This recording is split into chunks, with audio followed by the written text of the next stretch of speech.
Mike Gould here, Mayor of Hounds, USA, home to the happiest dogs on earth. Here's our new resident boot camp, Dill. She's a wonderful girl. We start very simply. Number one, we always have to have a way of controlling a dog's behavior. So dogs, all dogs, like humans, we're either safe and secure or not. Meaning, if the floor starts to rumble right now, I'm going to think it's an earthquake, I'm going to be nervous. If something blows up, we're not going to be safe and secure. Dogs, unfortunately, with their little mammal brain, they orient themselves to sound and movement and odor. So they use all their senses in a different way. As soon as that changes by noise or movement, some dogs get out of balance. So we always want to keep a dog in balance. What's balance? Balance is happy, safe, and secure. So with Dill, we start by changing the equipment. So we're going to put this new collar on. Slips right over our head. Beautiful. It stays on there. So taking this piece of rope and putting a more secure leash on. We can even thin this up a little bit. It's kind of heavy. So we take this off. So she's either safe and secure under our supervision. One of her big problems is a version of what we call leash aggression, or she barks, neurotic barking. So all dogs are supposed to bark. That's how they alert us to things. That's called alarm barking, meaning they hear a noise. Whoa, whoa. We look out the window, we see it's the mailman, we say thank you, Dill, for letting us know. Then alarm barking, if it's not addressed, turns into neurotic barking. And all humans participate in creating drama. We just do it, we don't realize it. So we have to keep a dog balanced, like we want to keep ourselves balanced, right? We never want to be like this or like this. We want balance, and that's what I want with Dill. So, leash and collar is always on. We praise good behavior, and we correct bad behavior. In her case, bad behavior is going to be pulling on the leash and barking inappropriately. So this is the daughter of our house. She got a little nervous. What did I do? I just get low. Watch how I rehabilitate the fear. She came to me. I love her. Leash and collar has to be on. At the conclusion of this is the beginning. This is second or third grade. Good girl, Dill. Good girl, Dill. Good girl, Dill. Good girl. Setting boundaries and structure. We love our pets, but they need us to psychologically think for them because they can't. So we're going to cut, we're going to go outside, and we're going to teach the first behavior, which is walk on our left side without putting tension on the lead. It's got to be down here. Good girl.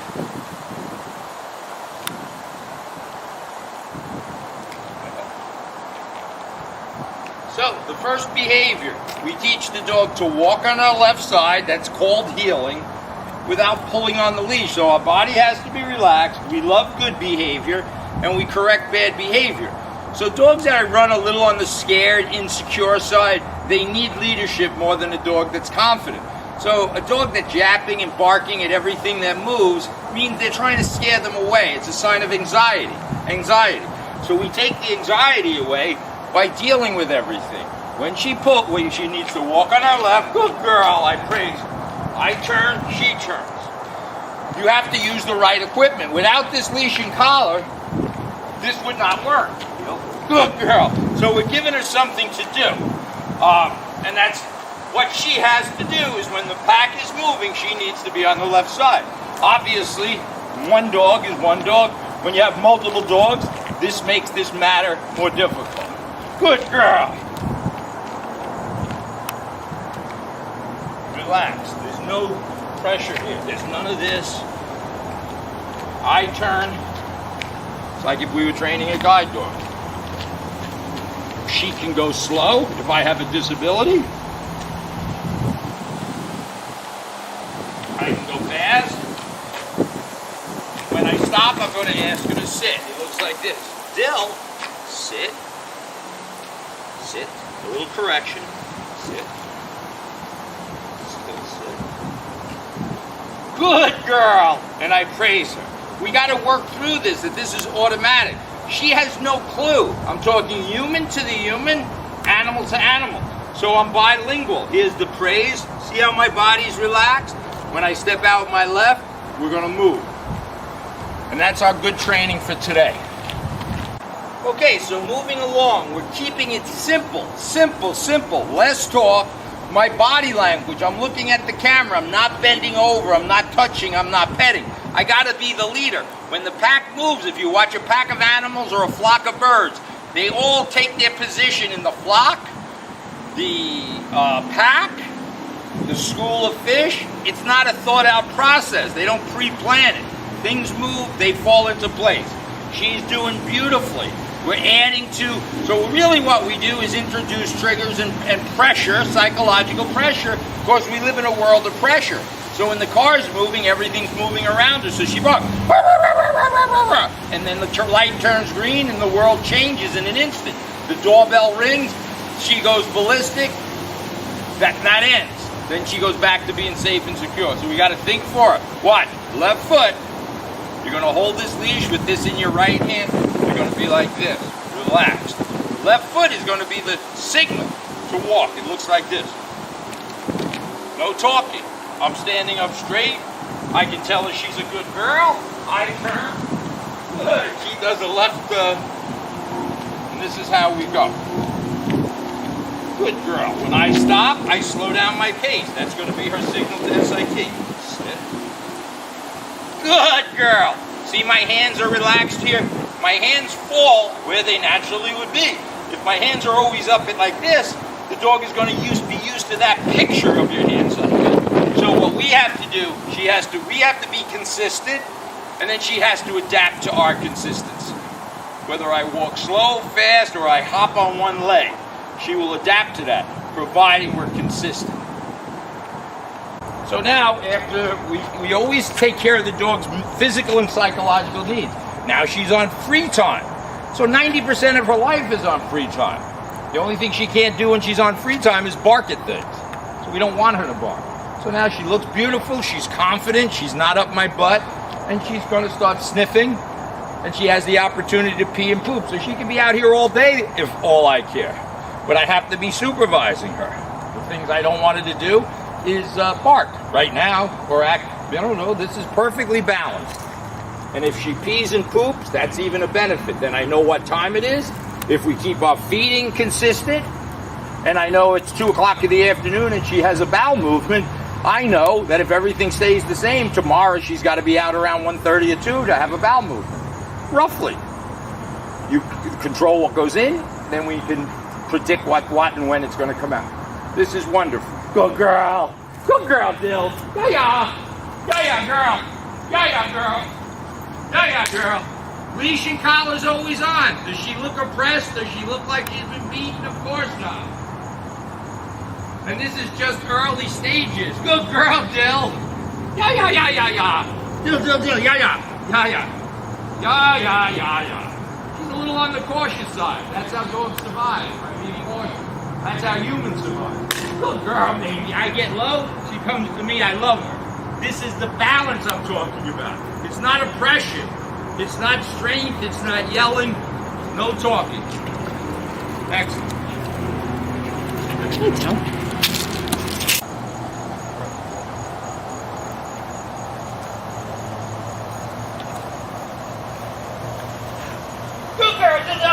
Good girl. Good girl. Confidence.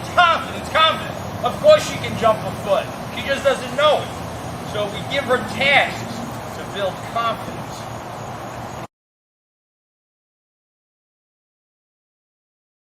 So now what we've simply done is transfer. So as I said, all behavior, negative, bad behavior has to be corrected with just a snap and release of this leash, and good behavior is rewarded by love. So here now I don't need Ashley. I'm pulling up to a red light. I have the leash in my hand. So, and again, we're early on. We're not even halfway through this process, so things are good. Now here's a man. You don't have to take your eyes off the dog. I'll do everything.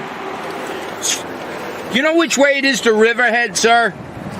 What? I'm sorry, Riverhead. Make a right? Okay, thank you very much. It would be...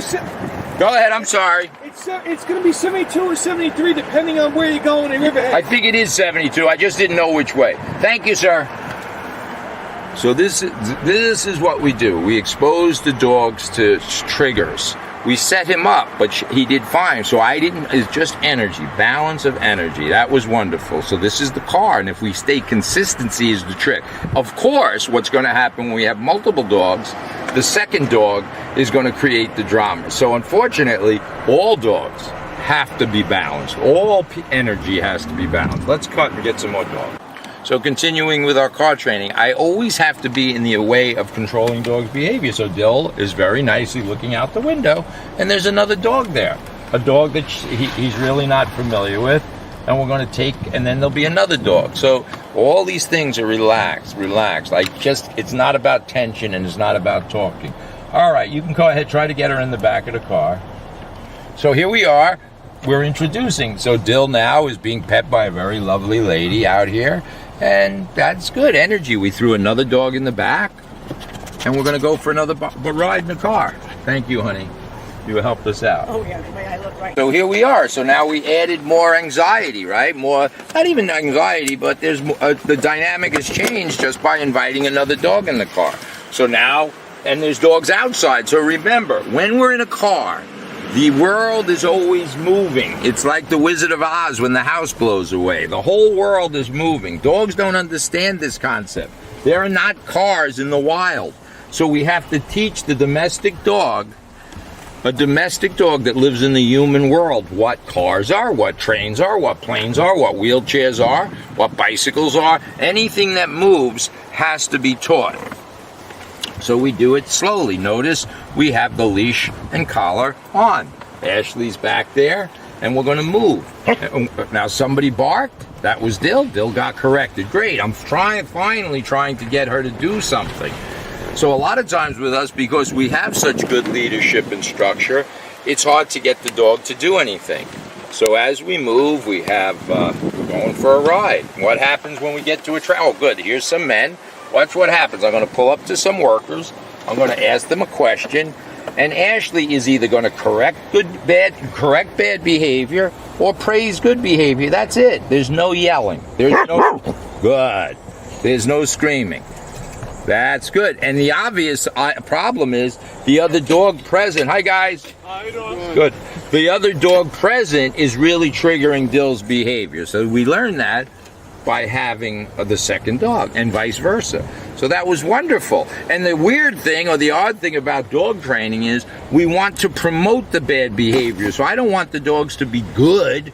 I want them to demonstrate the behaviors that are triggered by things. So now Dill was great until we had the second dog. So we had to correct. You couldn't correct unless we had a leash and collar on.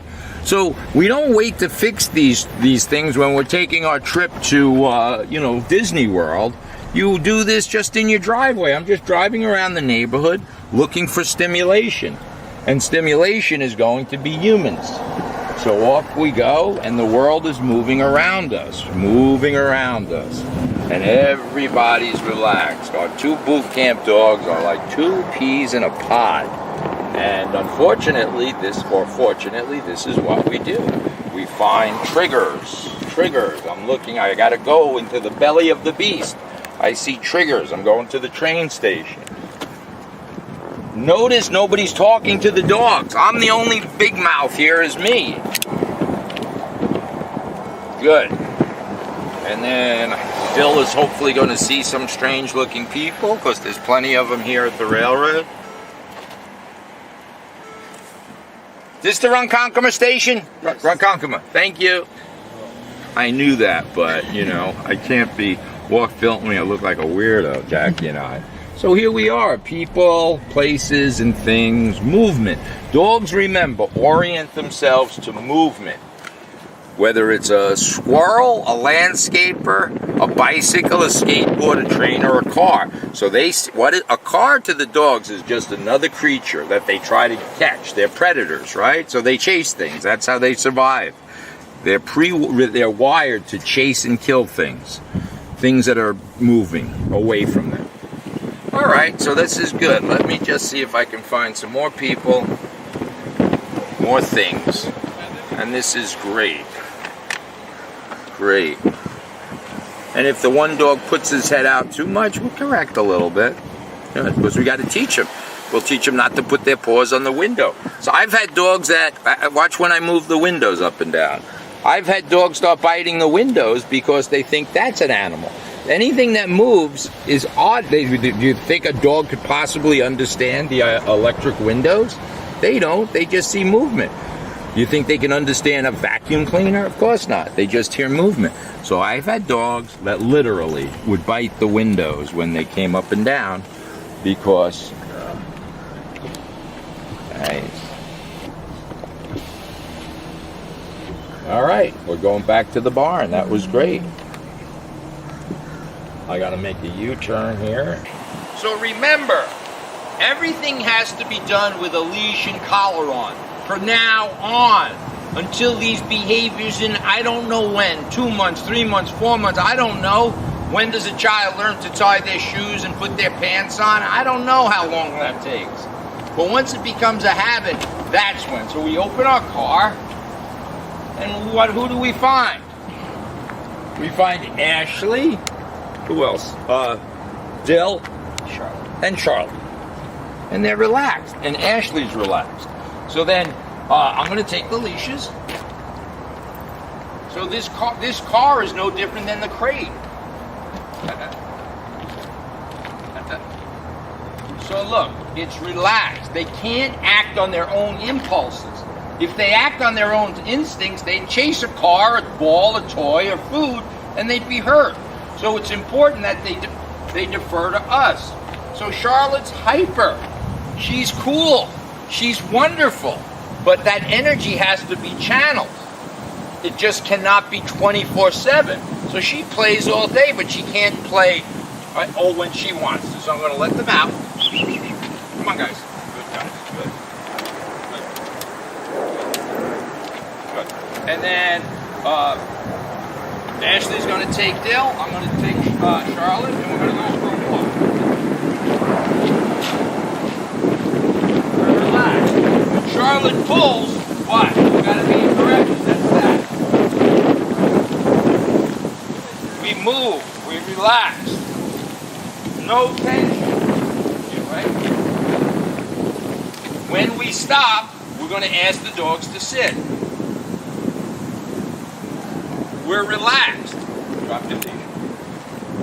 I don't want you to drop your leash, but I'm just demonstrating the fact that if you do this consistently, the dog's not even going to know if you drop the leash. Sit. Ask you to sit. Correct? Good. We're going to ask the dogs to stay. Sit. And step out with our right foot. Then we're going to come back to this side and love them. Love, love. No food. Leash and collar. Not just a leash and collar. This leash and collar. We step out with our left foot. The dogs walk. Good. And it doesn't matter what's going on. We turn. The dog has to turn. Remember, we're only halfway through this. So this is a process. So we go fast.